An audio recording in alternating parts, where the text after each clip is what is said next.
Ooga chaka, ooga, ooga, ooga chaka, ooga, ooga, ooga chaka, ooga, ooga, ooga chaka, ooga, ooga, I can't stop this feeling deep inside of me. Girl, you just don't realize what you do to me. When you hold me in your arms so tight, you let me know everything's alright. I'm hooked on a feeling. I'm high on believing that you're in love with me. This episode of Cue the Podcast is brought to you in part by the Superstar Limo. That's right, folks. The room of theme park attractions is here. It's Superstar Limo, home to the uncanny Joan Rivers puppet. Superstar Limo, sell me a map to your house, Drew Carey. Cause I want to stalk a D-list celebrity, like every other D-list celebrity in this ride, like Antonio Banderas, Melanie Griffith, and Cher. Superstar Limo, where famous people from the 80s go to die. Superstar Limo, it's a bit of a shit show, but it's also a good time. Head on down to California Adventure 18 years ago at Disneyland, California. Greetings, fellow armchair Imagineers. Tiki here. And BlueDragonFive. And you don't need a Fastpass to listen to this episode of Cue the Podcast. Alright, so Dragon, this is your first Cue the Podcast, my friend. We've been doing it with Sandy Claus, and Sandy kind of wanted you to take the reins, being as though you are the big Marvel fan here. So today, we are talking about none other than Q for Guardians of the Galaxy Mission Breakout. That's right, folks, it is our first DCA episode. Woo! Da, da, da, da, da, da, da. Alright, Dragon, you've never been to California Adventure. Yeah, way to rub it in. Yeah, I haven't been, no. I like the way you put it one time, where you kind of compared to, it's like the opposite of Peter Parker at the end of Endgame. It's like, you want to go. I want to go. Please, Mr. Right. Stark, I want to go. Hey, Tiki, you know what time it is? What time is it, Dragon? It's time to cue the podcast.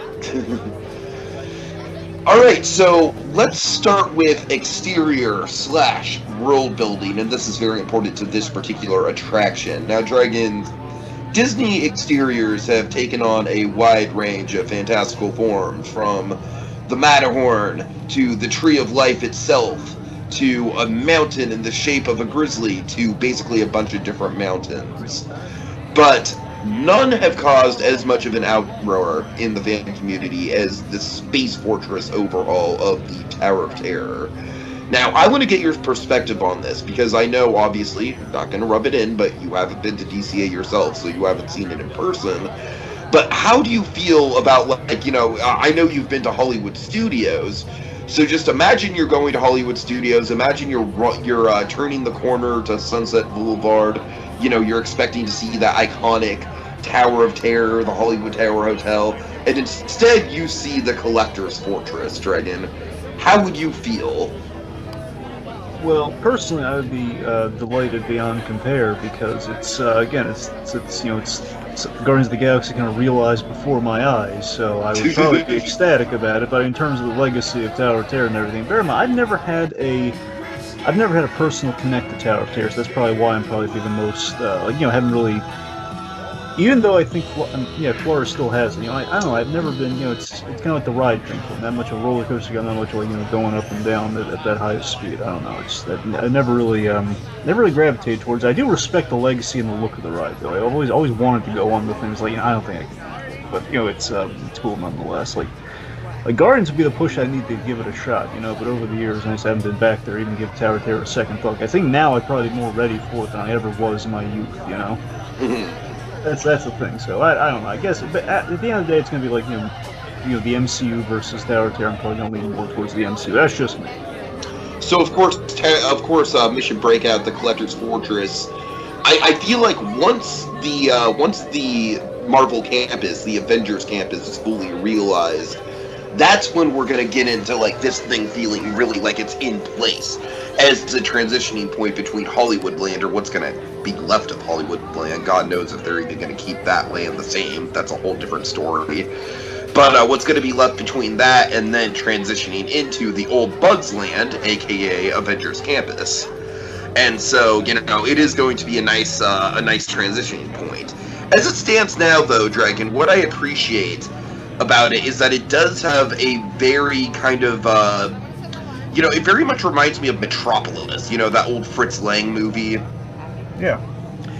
And what I appreciate about that is that I kind of appreciate the kind of like the abstract art of this building in sort of the same way that I appreciate the abstract art of the Small World exterior. Obviously much different rides, like you really can't get much more opposite in terms of exterior, but you know what I mean? They're both very expressionistic in their architecture. Yeah. Alright. And so let's see. So Dragon, let's transition into the actual, like, once you get into the outdoor queue, which is where I guarantee you're going to be spending the majority of your wait time, just out in the hot California sun like every other Disneyland queue. Dragon, there are some little details in this part of the queue that are fun. Did you pick up on any of them in your research?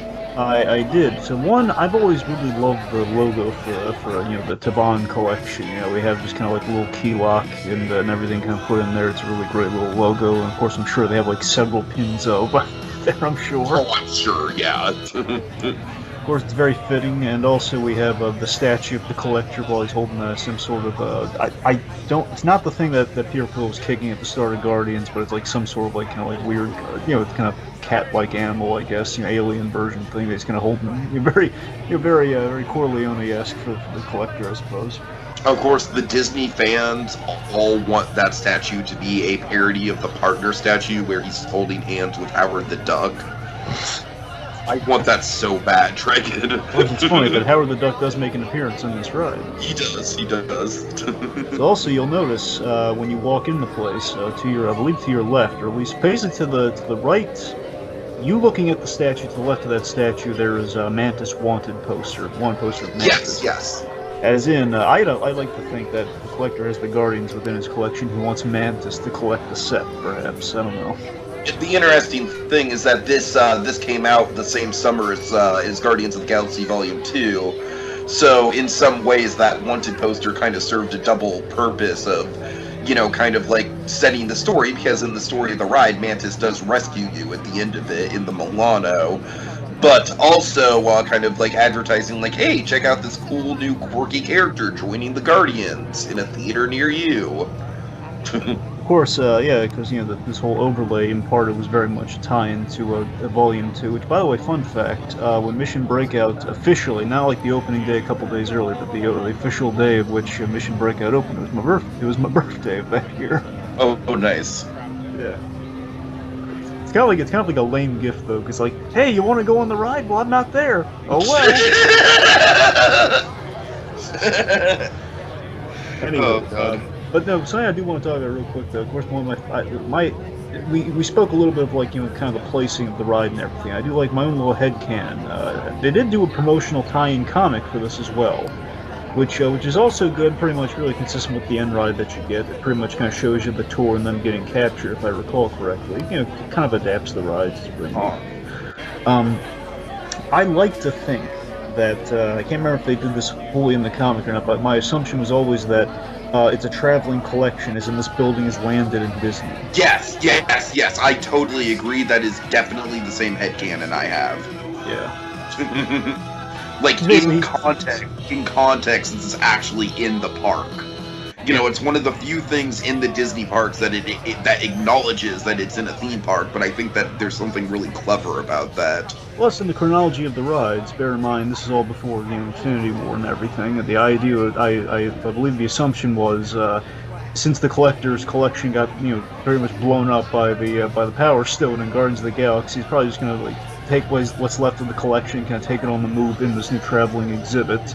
And any way you want to look at it, even after Infinity War, well, let's just say the collector survived that and he took his guys and he did the same idea. Who knows? Anyway, you want to look at it.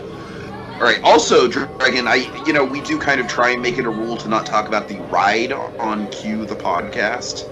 Mostly because we are bitter rivals with another podcast that we shall not speak of. No, I'm just kidding. I just literally invented that rivalry in my head. I wish we were rivals with that podcast, Dragon.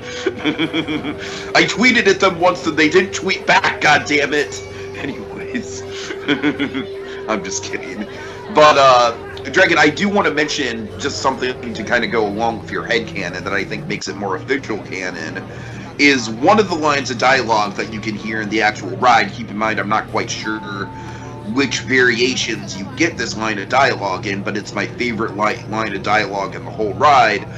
And they poked fun at that fan base by including the line by Rocket as the doors open and you're about to go down the drop and you get the view of Disneyland. Rocket says, "Disneyland?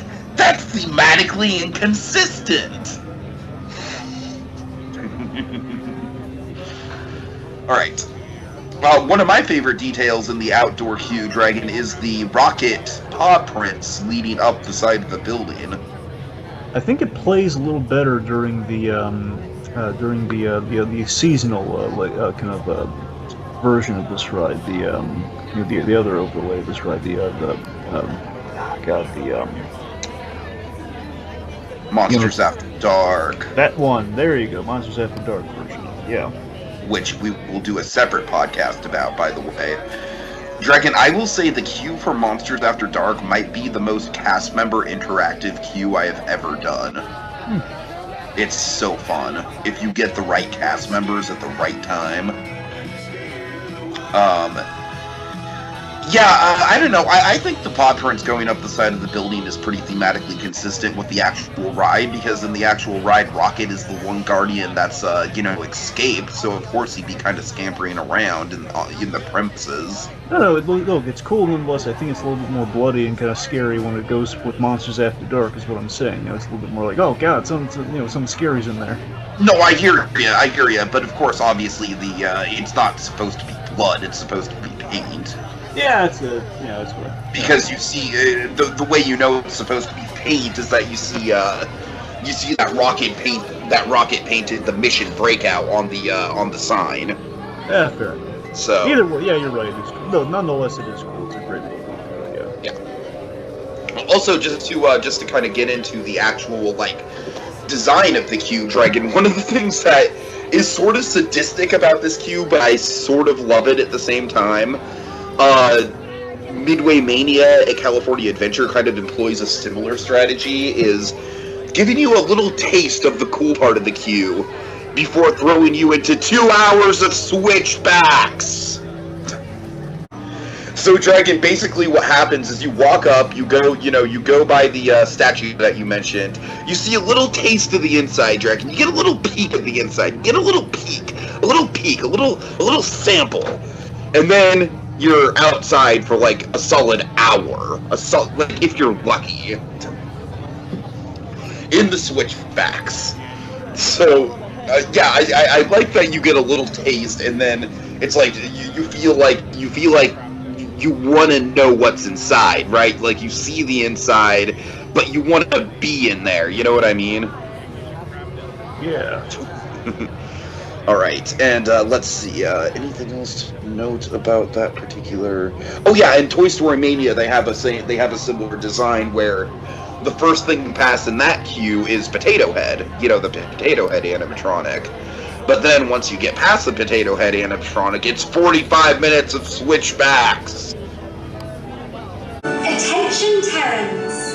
May I present to you Terranier to Rock, the Collector's.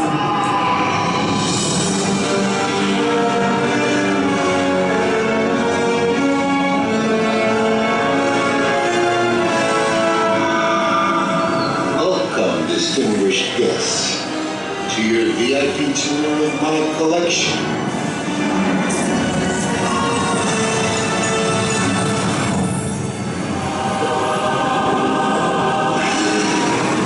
Comprehensive assemblage of artifacts and life forms in the galaxy. Hey, do you guys validate?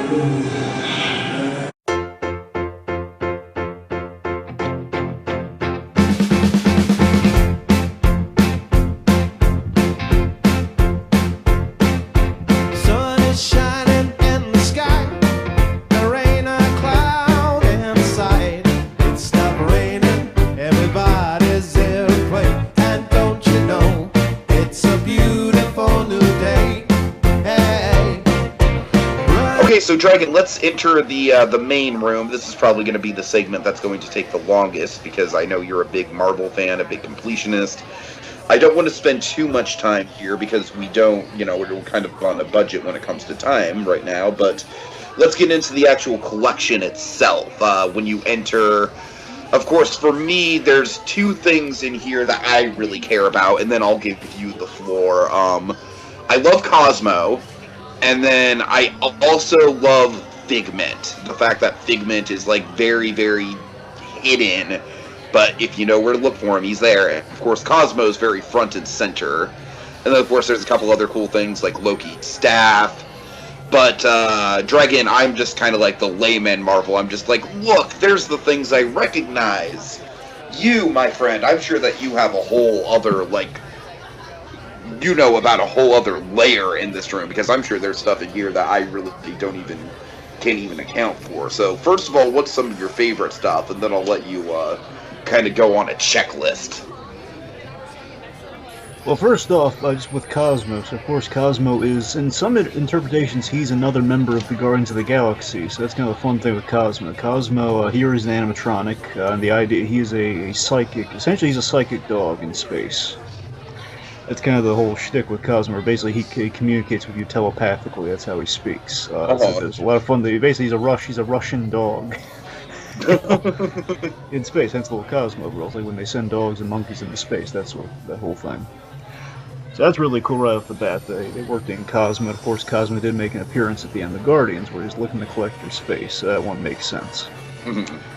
Let's see. Okay, so then of course there's the Adam Warlock cocoon, which of course now is very much kind of very much relevant. Yes. See, usually I will defend I will defend Marvel. People say Marvel does retcons. I will actually make a really good case for not having made retcons, but the only one I cannot refute is the cocoon thing, because I think that's just James Gunn just kind of changed his mind how he wants to introduce Adam Warlock. That one's kind of tricky. That one I can't really make a defense with. So the point being, at the end in the first Guardians movie, you have this cocoon that appears and it disappears by the post-credit scene, implying that Adam Warlock is hatched from the cocoon and he's off. Right.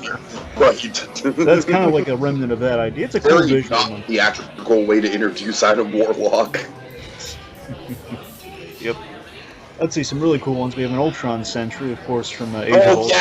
Yeah, that is a cool one, for sure. That definitely makes an impression as you're walking in. And it comes to life, and it kind of talks to you a little bit, and it's really cool looking.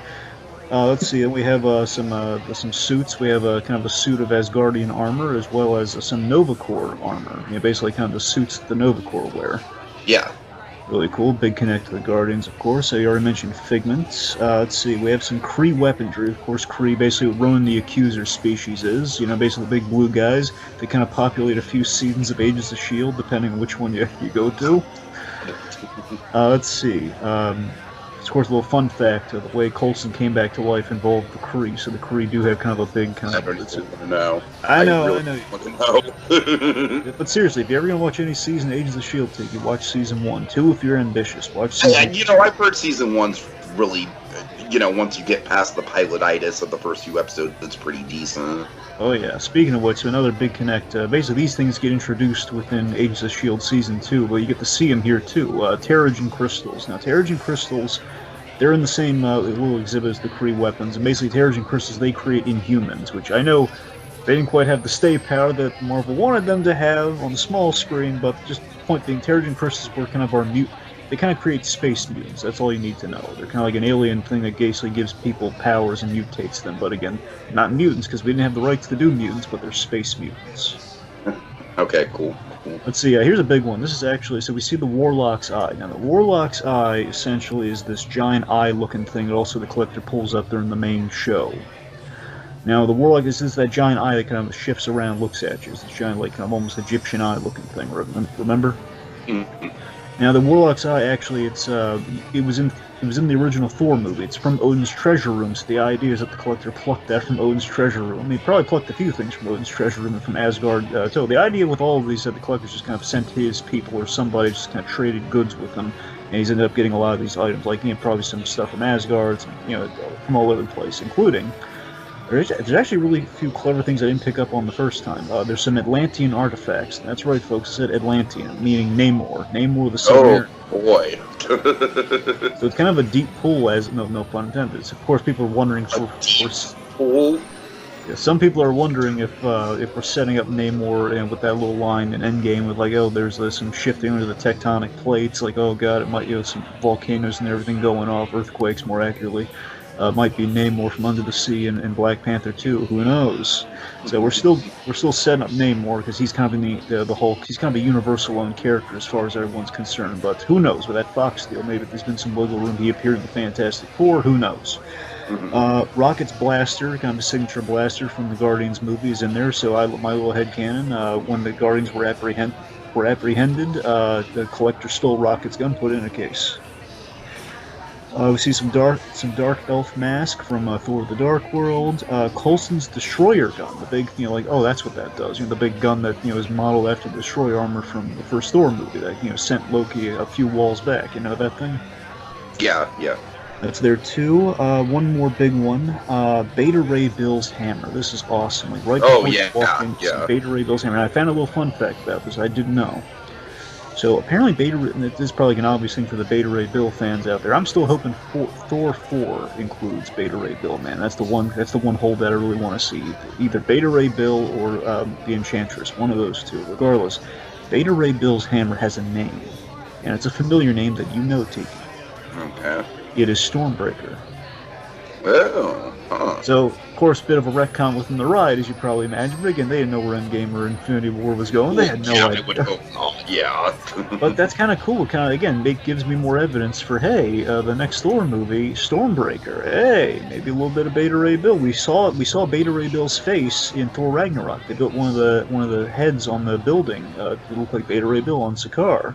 A little fun facts. The point being, we go in there, we see all these really cool things, and as you're in there, basically a video plays. That's when we get to my favorite part of the whole ride, the pre-show. Do you guys validate? So I guess they go through it here, beat by beat then. So the assistant... It's not beat by beat, Dragon. We don't have time for that. Alright, fine. To summarize things a little. I'm sorry. I'm just... Alright, the point being, you're welcomed by the assistant, and the Collector shows up, and the Collector is basically welcoming you to the collection. We see a little bit of Stan Lee cameo action here, where he's in the collection as well, which is really cool, because that was a deleted cameo from the first Guardians of the Galaxy movie, the idea that Stan Lee is stuck in the collection. Yes. You guys validate. I would like to think that he's not a character. It's just, like, that one is just... He's like the same Stan Lee from Captain Marvel. He's Stan Lee the man. You know what I mean? Well, let's see. So basically, we learned the Guardians have been captured, and they're dangling in kind of these cases that operate as cells. Basically, held atop an abyss, and the whole system is linked to this... is linked to a generator. Basically, a generator that powers the whole complex, and Rocket's listening to this very well because he knows how he's going to escape here. Of course, the Collector went to all these precautions to make sure that Rocket, the guy who's escaped God knows how many prisons in the galaxy, will not escape this place. Apparently, he didn't think hard enough. But, I tell you, my favorite part of the ride, though, I just love the interaction. And James Gunn filmed all this, too, by the way. It's just great. It just brings about... I just love the exchanges here where, Star-Lord is...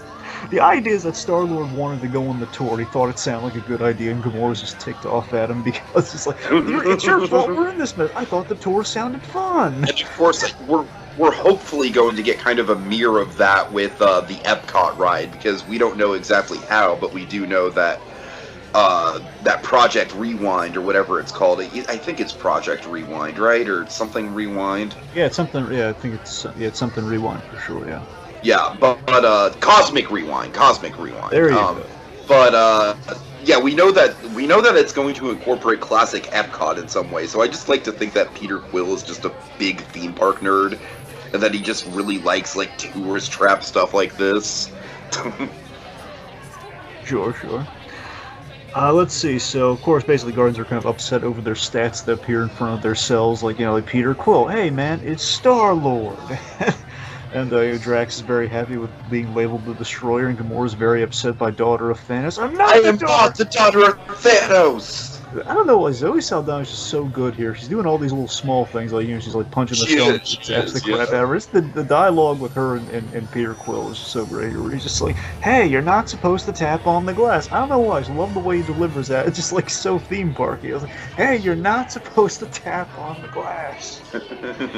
Also, one of the great meta gags is like we have the giant sign, and it's just like, "Hey, at least we got a cool sign though." And then of course Gamora looks down, and as bad a mood as she is in right now, she's like, "Oh yeah, we do have a sign." Just kind of acknowledging it in some way, shape, or form. I found out because years back when we talked about this for the first time, I kind of didn't know who did this, but apparently Vin Diesel was the only holdout in the Guardians cast. He did not return, and he is voiced by Fred Tatasciore instead, which so baffles me so much. Like they couldn't even just use the archival Vin Diesel. You would think that they could do that, right? You would think. And God knows how many I Am Groots. Even just half of that with Baby Groot. We couldn't get away with just one or two. Anyway, let's see. So, basically, moving on from this, the Guardians kind of bicker there, and Drax thinks, "Hey, the Abyss sounds cool. Why don't we just want to go into the Abyss? Like, we're in prison. Do you not get that? It's your fault." And their bickering. Groot kind of breaks it up there, and then the Collector basically set up this transition us into the next portion of things. The Collector and his assistant informs us of basically you're going to get a bioscan that's relatively painless, and we see it is not relatively painless. Oh God.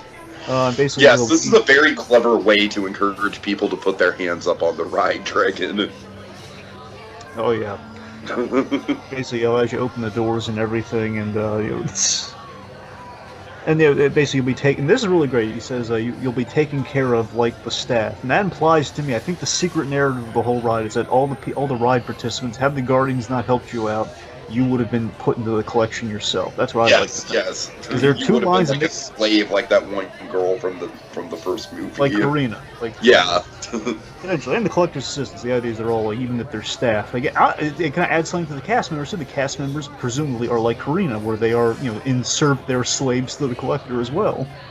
I'm glad you mentioned that, Dragon. I'm glad you mentioned that because that's one of the things I had my reservations about with this is, because of course the Tower of Terror bellhops are perhaps one of the most iconic positions you can get at Disneyland. It's like right up there with being a Jungle Cruise skipper in terms of how you can play around with it. And I was wondering how they were going to achieve that same level. And honestly, I think they do a good job. I think the cast members in the first few months were maybe a little bit shaky with it. But from what I've been able to tell, you're right. It is very much a, they're kind of like playing up the, the subservient angle. Of course, the Collector's saying, but I apologize for not being here in person, but I'll see you real soon implies that, okay, he's going to see you whether he meets you in person, regardless he's going to be behind glass, possibly, My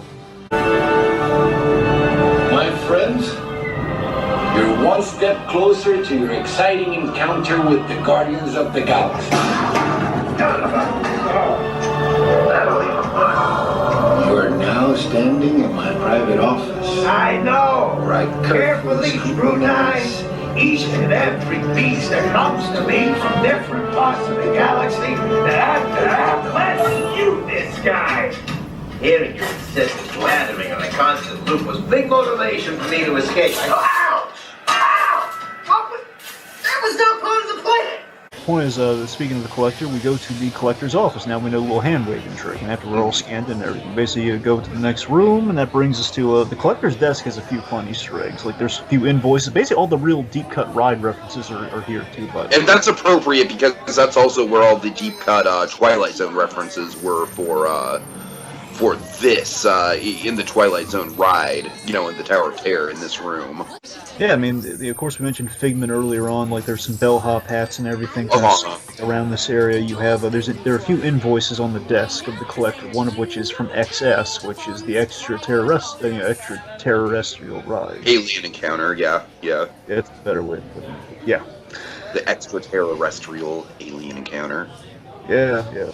Just trying to be all it was spooky, but no, never mind. Let's see. There's also he's in contact with a bounty hunter, probably how we got some exhibits.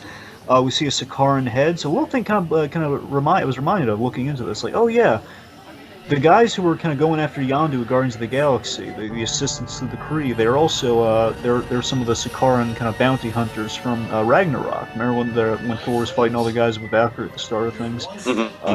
So yeah, those the guy that Yondu kills with the arrow, we kind of see more of them in Ragnarok. Little fun fact. Yeah. See little things like basically all the good stuff's in the collector's office. Speaking of like Loki, like all the small good stuff, like Loki's shackles from Thor: The Dark World are in there. We see some celestial helmets, basically Galactus helmets are kind of in there. It's really neat. Let's see. So points the collector begins to pop on the screen. He builds up the encounter of hey guys, welcome here, and let's he's about to go over the. This is kind of hyping up the experience. So you guys are going to see the Guardians. Before you do that, and he's interrupted by blah blah blah. Can someone cut the audio? This is really cool. So Rocket, he made his way out. This is one of the best animatronics. Disney just keeps one-upping themselves in terms of animatronics, Dragon. I'm going to go see Hondo and Naka at Galaxy's Edge, and I hear that's even better than the Navi Shaman. The Navi Shaman was even better than Rocket, and Rocket at the time was probably the most advanced animatronic. Before Rocket, there was probably Olaf, you know what I mean? So it's so this is kind of coming from a long line of advancements in animatronics. But go on. What I love about Rocket is that I love how he just moves around the room. You know what I mean? He's so animated. He is. You gotta keep in mind, this is the closest in life you'll ever have to meeting a living, breathing Rocket Raccoon. Of course, he's an effect, but I mean, if you ever meet Rocket Raccoon, the closest thing you're just gonna be Bradley Cooper or a guy in a green suit, which would be his brother. That's I can see them pulling off a Rocket puppet in a meet and greet, but I don't. That's a different conversation. Well, that'd be cool too. Don't get me wrong. But you know what I mean. The point being, animatronic is also the way it goes well, and as we see here, it works so seamlessly and such a great little experience. And Rocket just, of course, sounding the way he does, and just bumping his head, kind of Star Wars style as he's going. Yeah. That's a great way to start it. Yeah. It's just great. The fact that Rocket's doing what he does best, and he's the escapee, and he's basically kind of looping us in to save the Guardians and save our own bacon in the grand scheme of things. Right here, it's a really it's a really fun conceit. And I haven't seen this, but I heard if the animatronic breaks down, they have an alternate version that takes hold where Rocket appears on the screen. That's true. Yeah. Really cool. So basically, Rocket he educates you he educates the crowd on the plan and basically how the ride's going to work. Where he's going to hitch a ride on the gantry. So basically, we're all heading to the gantry anyway. He's going to be on top of it, and then basically once we get to the top, he's going to get very close to the core. He's going to shut it down, and then basically the ride will take place the way it does. It's going to be a lot of up and down, and in order to free his friends. Mm-hmm. And of course, Mantis will swoop in the Milano, waiting. She's in the Milano right now, waiting for the signal. She'll kind of bail us out of the ride. And but the big reason Rocket needs us because he doesn't have clearance, we do. And on his way out, what does he do, Tiki?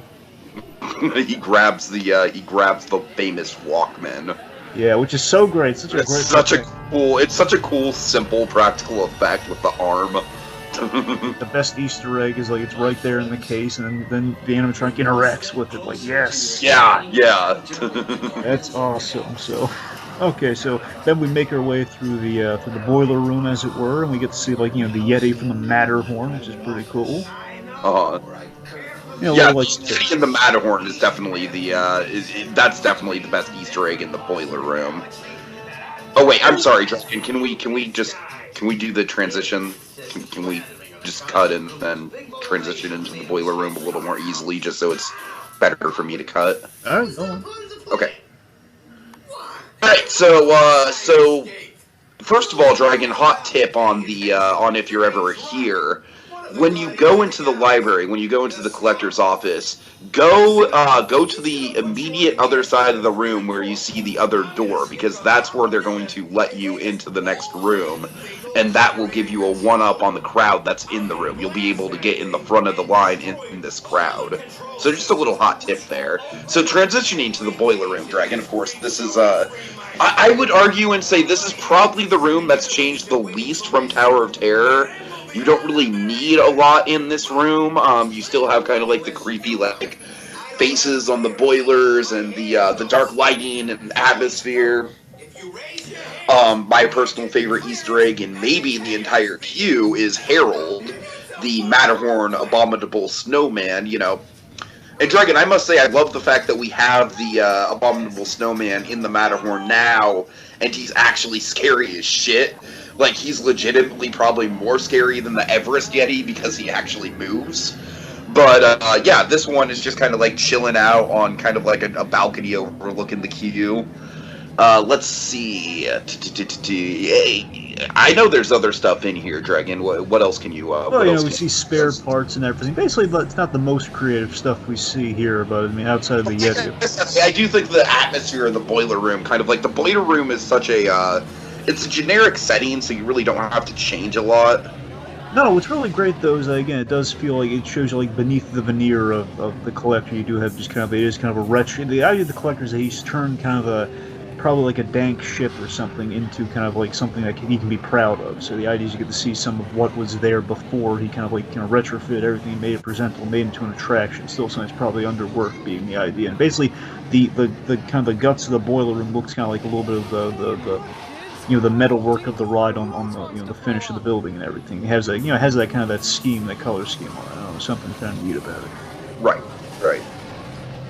Okay, and so the point being, we go to the boiler room because we're at the very bottom of things. Of course, in a Tower of Terror type ride, you want to go very low to very high. You want to go up and down, up and down. To do that, you need to get the bottom entry level of everything. So that's why we go to the boiler room of all places, to the gantry.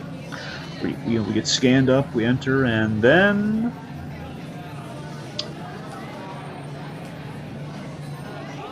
Alright. Okay, Dragon, well, that will do it for this episode of Q the Podcast. We are fresh out of time tonight. Of course, we do not. We gotta try that again. That didn't go well. Let me try it once more. Okay. Okay, I got it this time. I got it. Okay. Alright, so what happens, of course, is, you know, we get scanned in, the doors open, we are about to board the ride, we're being talked to by the cast members and everything, we take our seats, and then... Oh, shoot, Dragon, wouldn't you know it, we're fresh out of time. That we are. Alright, well, thank you guys so much for joining us for this installment of Q the Podcast. Dragon, did you have fun in your inaugural episode of Q the Podcast? That I did. Right on. So, Dragon, next week we are going to be talking about Star Tours. The adventure continues at Disneyland Park. But, you know, I feel like there's not a lot of differences between that and Disney World's queue outside of the ATSTs in the, you know, in the exterior of Disney World's queue. So, I think we'll have you and Jacob on for that one. But in the meantime, folks, thank you so much for joining us for this installment of Q the Podcast, and why don't you go ahead and load up that app and get a Fastpass for the next one. I really need to figure out an actual outro for this thing. Alright, folks, have a good night. The darkness of the galaxy. This is all your fault. Oh, at least you get a really cool sign. Check that out. Oh, man, they got my name wrong. It's not Peter Quill. It's Star-Lord. Although they do call me the leader. Yes, because you led us into this trap. Hey, I thought the tour sounded fun. Well, what name do they call me? Drax the Destroyer. Ah, that is correct. Got his name right. That's what bothers you? Sorry. Gamora, daughter of Thanos. I am not the daughter of Thanos! Ow! You're not supposed to tap the glass. Don't even start!